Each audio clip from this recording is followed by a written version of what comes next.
Mike's Daily Podcast. FF episode 1453, and I'm Mike Matthews, broadcasting from Cafe Anyway, located somewhere in Podcastro Valleymont. Today, we get to Madame Rutabaga, Valentino, Bison Bentley, and some interesting news stories. We'll take our little scavenger hunt through the news stories on the segment Mike's Scavenger Hunt. I have to tell you, today I'm having all kinds Mike's Daily Podcast. Wonderful technical issues, and that means this is going to be a wonderful show, because when that happens, I am all on edge, and Mike's Daily Podcast. I can't keep it together. Hey, let's think about Puerto Rico, where things are not so great, where things are not so neato, and they still need power, and their economic system is a disaster. And then here comes Trump, and he's not made of alabaster, and he is also very passive-aggressive. Mike's Daily Podcast. He gets up there and he goes, you know, Katrina, a bunch of people died. How many people died here? Mike's What, like 16? Daily And you guys need all this money. Podcast. What's wrong with you? Yeah. Do you like my Trump? That's how he was. Did you hear I heard the recordings over and over again yesterday. Oh my gosh. Which is a very good thing. No. Which is a very, very good thing. Not a good thing. Because you are a showboat and a grandstander. He's a showboat. He's a grandstander. No, you are. He's a showboat. He's a grandstander. No, you. Look who just walked in. Hello, Michael Master. It's Madame Rutabaga. What is this show about today? Ooh. It's about me hoping this computer doesn't crash while I'm recording this. Because, folks, I don't have much time to do this show. I don't know if you know. I have a small window to get this on. I have to walk a small, tight walk, a boardwalk, if you will. Hey, look who else walked in. Hello there, Mike. This is Valentino, the parking attendant. And this is Bison Bentley. Do you know that? Mike, did you think of anything else to do with us in the character development area? Nope. As far as I know, you still are in the parking lot, parking people's cars, or maintaining it or something, and Bison Bentley just has his annoying voice. Thanks, Mike! Do you know that? Michael Masu, what were you saying about Puerto Rico? Ooh. Yeah, just the Trump visiting was more like him showing up and going, come on, you guys! And here's today's podcast picture. Quit belly aching. Let's get it together. Once again, my wonderful East Coast accent, which shows you I have never been to the East Coast. Actually, I was just at the East Coast, and that's what this picture is about.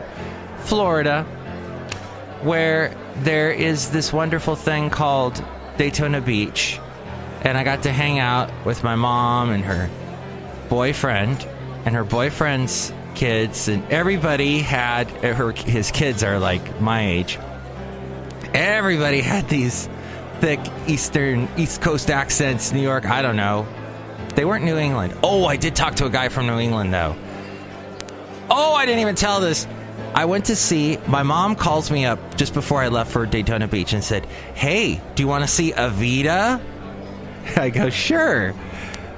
She goes, we've seen it before, haven't we? I go, Mom, yeah, we saw it in Santa Barbara back in the 90s, and I took Debbie Wurtenberger. She goes, no, you took that Julie girl. Oh, right, Julie. That's it, Julie. From work, Julie. Who actually, now I live about 10 minutes away from Julie. I know she lives in Dublin somewhere, and we've not ever spoken outside of Facebook, so it's kind of a bizarre relationship. Anyways, Cafe Anyways, she goes, yeah, do you want to see Evita? Anyway. And I go, sure. And so we go to see Evita at this place in Flagler Beach. It's a place called Flagler Beach. And I had actually never really explored Flagler Beach. It's part of it's on the ocean, and there's these beautiful, big, huge outdoor patio places. They don't just have a deck outside on the bottom floor. They put a deck up on the roof.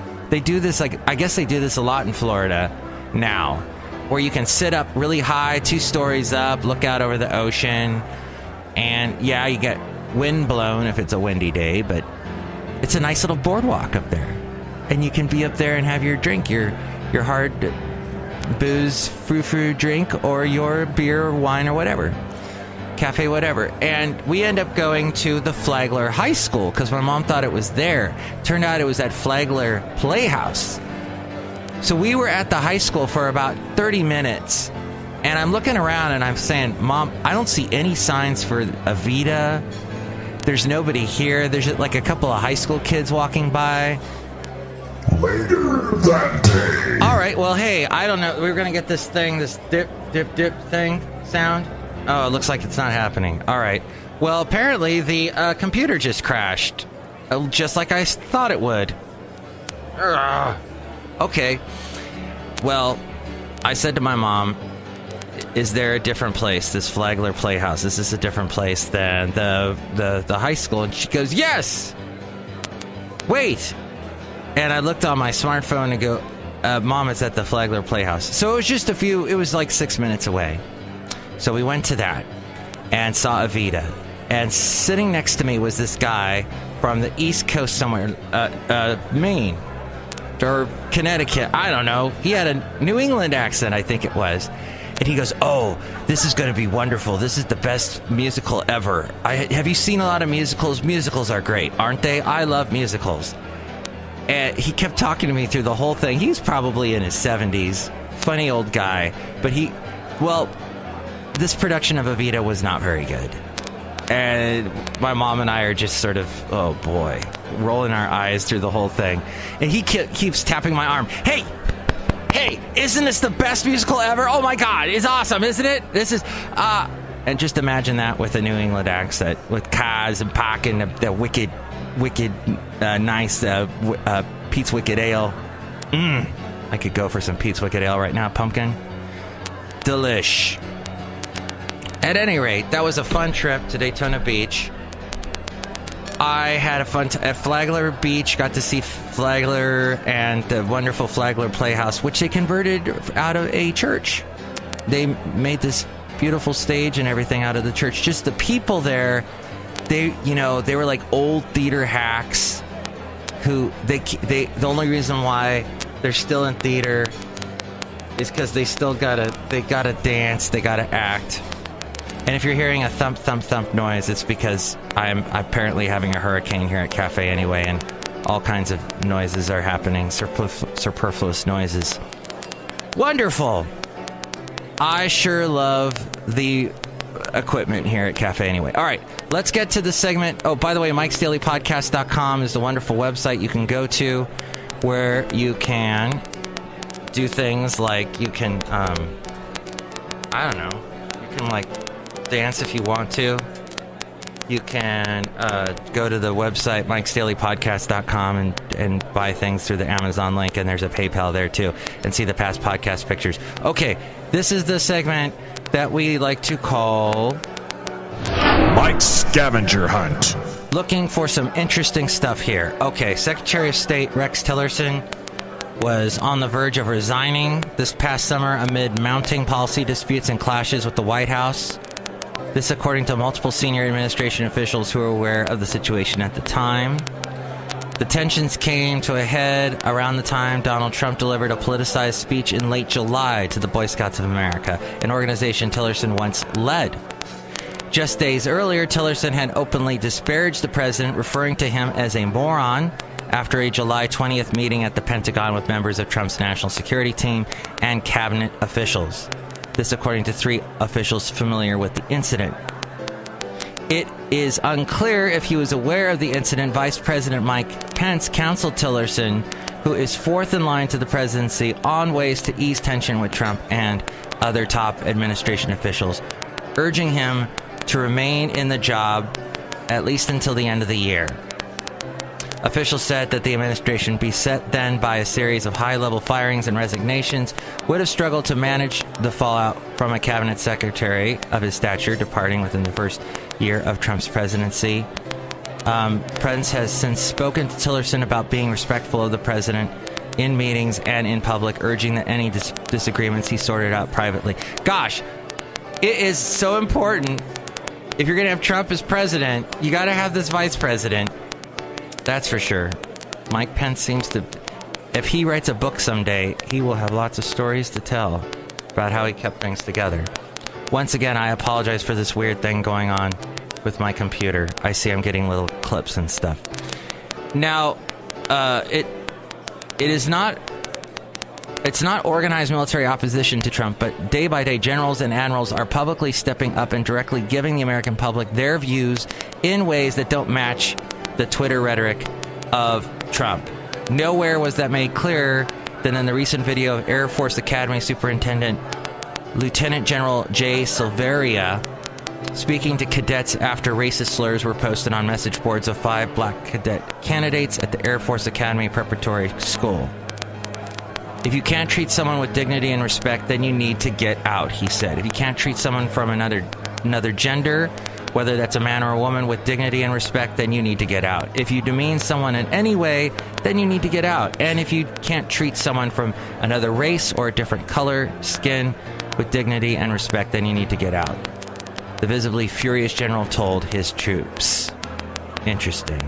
In Puerto Rico, it's much the same thing. While Trump calls for local Puerto Ricans to do more, the 3-star Army general in charge of military relief operations has another view. That's Lieutenant General Jeffrey Buchanan, within hours of arriving, said more help and more troops were needed. It's not enough, and we're bringing more in, he said. More helicopters are now there to ferry aid to remote areas, something local truckers cannot yet do. A 3-star commander is on the front line of one of the worst natural disasters to hit millions of Americans, speaking bluntly, off the cuff, without White House spin meisters in control of his answers. Now to Vegas. Authorities investigating the mass shooting, the deadliest in modern U.S. history, are preparing to question the girlfriend of gunman Stephen Paddock, who was flown back to America after being named a person of interest in the criminal case. As fresh details of the meticulous planning of the massacre were revealed by investigators, they said at a press conference that detectives were in contact with Mary Lou Danley, is her name, traveling in the Philippines at the time of the killings. And so we'll get more info about that. The EU regulators are expected to order Amazon today to pay Luxembourg millions of euros in back taxes. A person familiar with the matter said the latest global company to be hit by an EU crackdown on unfair tax deals. The European Commission ruling wraps up a 3-year-long investigation into whether Amazon received an unfair advantage based on a 2003 Luxembourg tax ruling, which allows an Amazon subsidiary to pay less tax there than other companies. The EU competition enforcer estimated a tax bill of about 400 million euros a year ago. A revised figure is likely to be issued following discussions with other departments in the commission. Amazon declined to comment.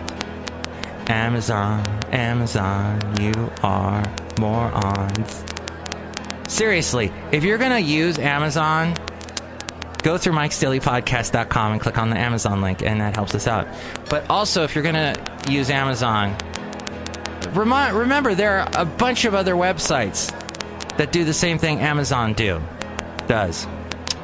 You can go to like Costco.com, or there's a myriad of these websites. I can't think of any at the moment, but if you use the Google Shopping section of your search on Google, and shows all the different like when I search for shoes or what have you, I use that. Click, click, click, up, love all this background noise. Good job, Salem, with your computers. Yahoo, and this is something I'm going to complain about today, and nothing's going to get done. Nothing. So, I might stop doing my podcast altogether with all this. I can't get things fixed here. I mean, at Cafe anyway.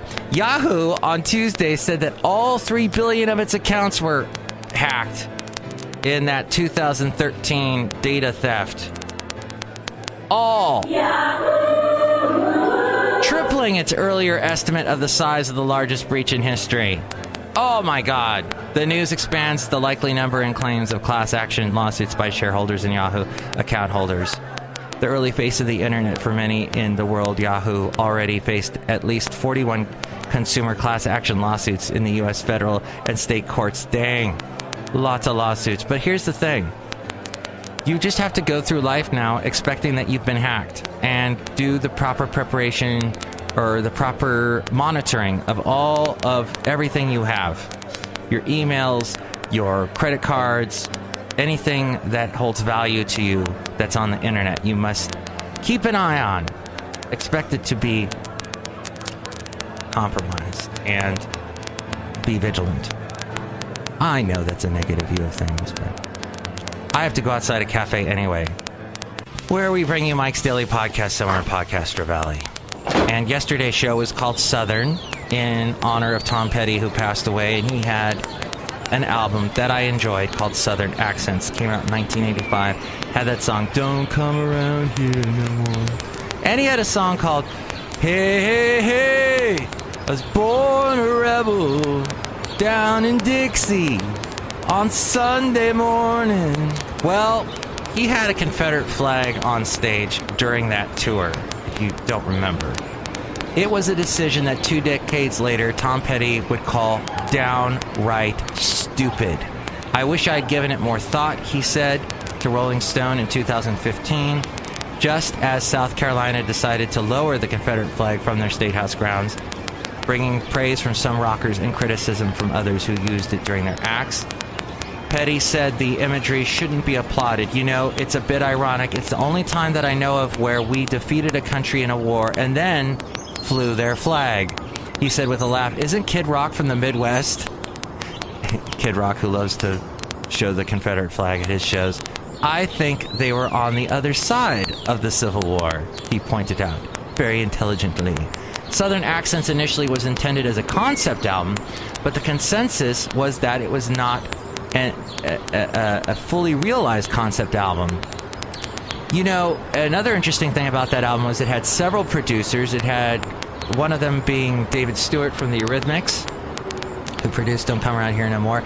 It is one of my favorite albums by Tom Petty because it is so varied. Every song is different. It's not just the same Tom Petty song.